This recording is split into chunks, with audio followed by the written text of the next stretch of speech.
ले लेता है और जेसन खुद को बचाने के लिए अपने सारे ही पैसे देने को तैयार भी था। मगर उस रोबर को तो कुछ और ही चाहिए था, क्योंकि उसे जेसन का नाम पता था और वो उसे नाम से बुलाकर एक कार में जबरदस्ती बैठा लेता है और गन पॉइंट पर कार चलाने को कहता है। तो वहीं सबसे अजीब बात कि वो जेसन से उसका सब कुछ पूछ रहा था, तो वहीं उसने उसका फोन भी खुद से ही अनलॉक कर लिया, जिसे कि देख जेसन भी हैरान था कि उसके फोन का पासवर्ड जो कि इतना ज्यादा मुश्किल है वो ये अनजान आदमी कैसे गैस कर सकता है।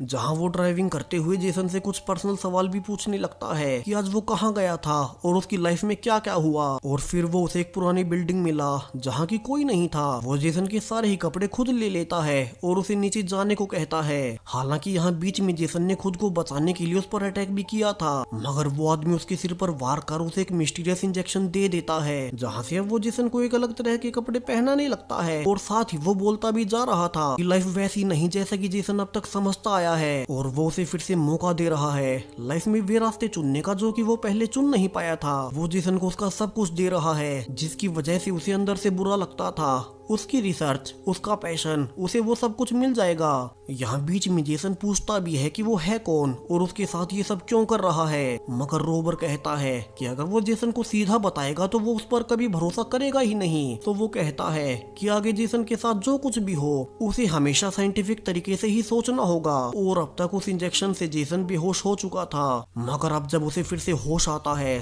तो वो खुद को एक स्ट्रेचर पर देखता है जहाँ की उसे बहुत सारे लोग मास्क पहनकर चेक कर रहे थे। और जब तक उसे पूरी तरह से होश आ पाता, अब वो खुद को एक कमरे में देखता है। वही वो वहां से निकल भी नहीं सकता क्योंकि ये पूरी तरह से लॉक्ड था। और अब कुछ देर बाद वहां एक औरत अमेंडा आती है जिसे कि जेसन तो जानता तक नहीं था, मगर वो अंदर आते ही उसे गले से लगा लेती है, मानो वे पिछले काफी समय से रिलेशनशिप में हो। जहाँ की जेसन हैरान था कि ये सब उसके साथ हो क्या रहा है कि अमेंडा अब उसे बताती है कि उन्होंने पूरी ही टेस्टिंग कर ली है और उसकी बॉडी में कोई भी रेडिएशन नहीं मिली और वो क्वारंटाइन से बाहर है। और वो उसे बाहर लाकर अपने बॉस वेंस से मिलवाती है, जहाँ की जेसन वेंस को पहले से जानता था क्योंकि वो कभी उसके साथ कॉलेज में था और वे अच्छे दोस्त भी थे। तो वही वेंस अब अजीब कारणों से जेसन को देख काफी ही खुश होता है और कहता भी है कि उस दिन वाले एक्सपेरिमेंट के बाद आज वो पूरे 1.5 साल बाद वापस लौटा है। तो वो अब तक कहाँ गायब था और यूनिवर्स की दूसरी ओर उसे क्या मिला। यही नहीं, बाहर बहुत सारे वैज्ञानिक उनकी बातों को गौर से सुन रहे थे,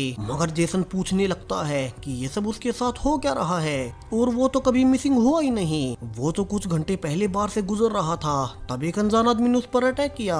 वहीं एक ऐसी लैब है जहाँ की हर कोई उसे कुछ और ही समझ रहा है। वो इस अमेंडा को नहीं जानता और वे किस एक्सपेरिमेंट की बात कर रहे हैं उसे तो कुछ भी याद नहीं। तो यहाँ से वेंस कहता है कि कोई बात नहीं, शायद से क्वांटम